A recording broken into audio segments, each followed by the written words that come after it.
I'm Not Okay by Dana Pappas. What prompted you to write this in the first place? Really, it was working with the Student Leadership Advisory Council. So one of the things that they've had a concern about over the past couple of years is mental health awareness for students at the high school level and even in middle school. And I think a lot of times there is a stigma associated among kids about mental health issues and being able to talk about those in an open space and feeling okay with it.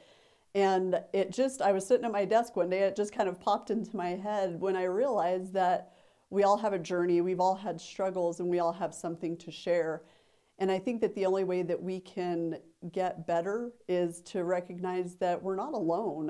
The mental health struggles that we all have at different stages in our life are something that we can use as a lesson to others. And I think that the more you realize that you're not different because you have a mental health issue or because you've suffered with anxiety or depression, the more you realize that there are other people in that same boat, the easier it is to kind of normalize that and realize that it's okay to not be okay, to realize that you can't get through all of it alone.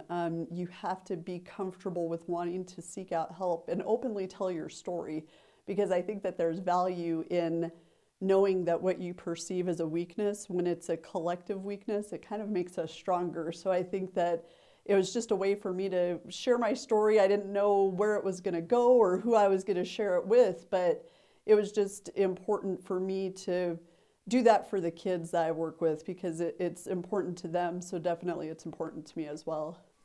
You mention in your letter situational depression and anxiety. What is that?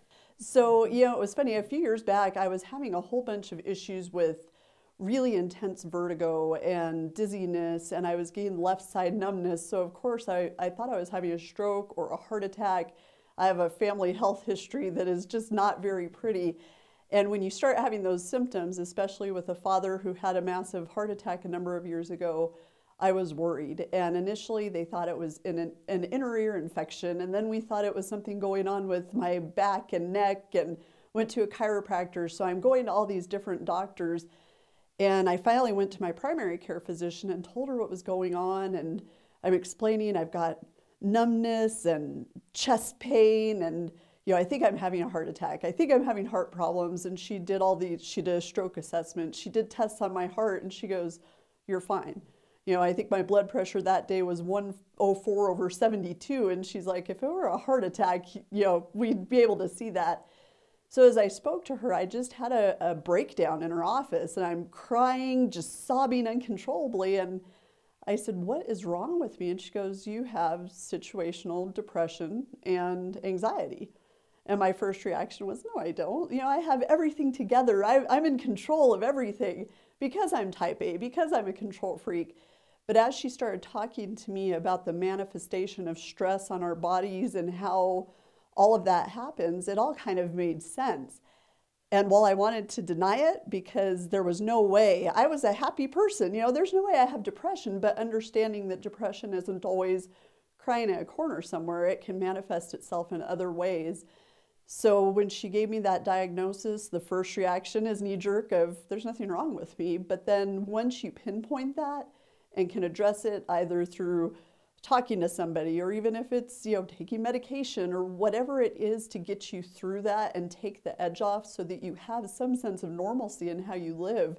It wasn't fun having vertigo and thinking that I was having a heart attack and all of those things. And once I was able to really understand what was at the core of that, I've been in control of that ever since. So now it's kind of the control issue comes back, and my type A can flourish because I understand what's wrong. And, there's a perception out there that if you go get help for those issues, it's a sign of weakness. But I really think that it's the biggest sign of strength you can have to take control of yourself and take control of your life and understand the mind-body connection and how strong that really is. Being able to start, working out and eating better and journaling and reading and doing those things to just kind of put you in that Zen moment, it really is quite empowering once you realize that getting help is a weakness. It's one of the most difficult but strongest things that you can do. You mentioned the type of personality that you are. How difficult was it to take that first step and ask for help? It was really difficult, and I think that It's difficult for anybody who's kind of used to kind of being a high achiever and being on task and all of those things. And you have to put your pride aside and realize something is wrong. Whatever that feeling is, if it's just that weight on your chest, if it's that, you know, for me, it was all this other stuff that made me think that it was everything except for what it actually was.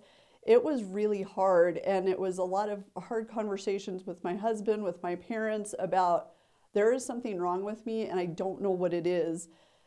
And finally just going, you know what, I can't fix this on my own. When you're somebody who's used to being a fixer and you're broken in a way, it's really, really difficult to kind of swallow your pride and say, I need this, this is above my pay scale. Like I've got to go to someone else and figure out what's going on. And once I did, I think that's why I was so emotional in my doctor's office, because it was that breakthrough moment of, okay, this can be fixed. And now I know what it is, but it was it was a relief in a lot of ways to know it wasn't my heart or a stroke. It was something that was actually manageable now that I knew what it was.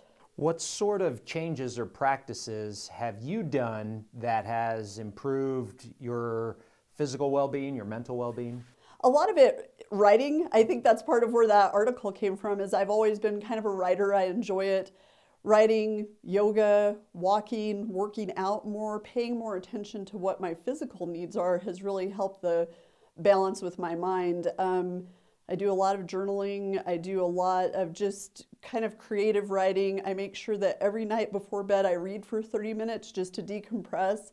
And sometimes it's very serious stuff that I'm reading, but sometimes it's just a fun suspense novel, but it's something that helps me disconnect from the stress of the day before I go to bed. So that's been really important for me. But you don't realize until you're in it how much your mind controls your body. And I felt sick all the time, and I didn't even realize it until I was kind of removed from it. And I looked back and I was like, God, that explains why I felt so sluggish and grumpy and everything. But I thought I was just happy-go-lucky Dana, and that was not the case at all. So finding ways to deal with decompressing that stress, getting a massage. I mean, it's little things that it's okay to pamper yourself. You're not being selfish because of self-care. And I think that sometimes that's hard when you're used to being the nurturer, the person that takes care of everything and everybody. It's hard to focus on yourself, but you have to listen to your body and the signs that it's sending you, because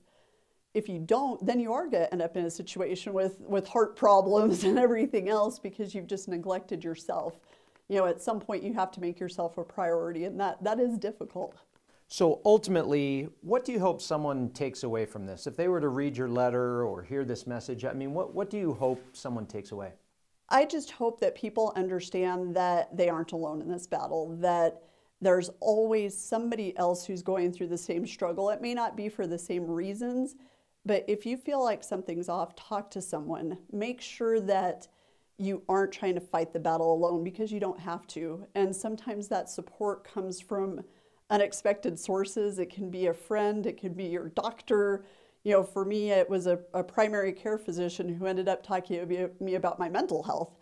But know that every battle that we face, you don't have to fight it alone, and be strong enough to get help for yourself. Be strong enough to have those conversations, because you're worth it. I mean, at the end of the day, you're absolutely worth it to make yourself a priority and address what might be going on with you.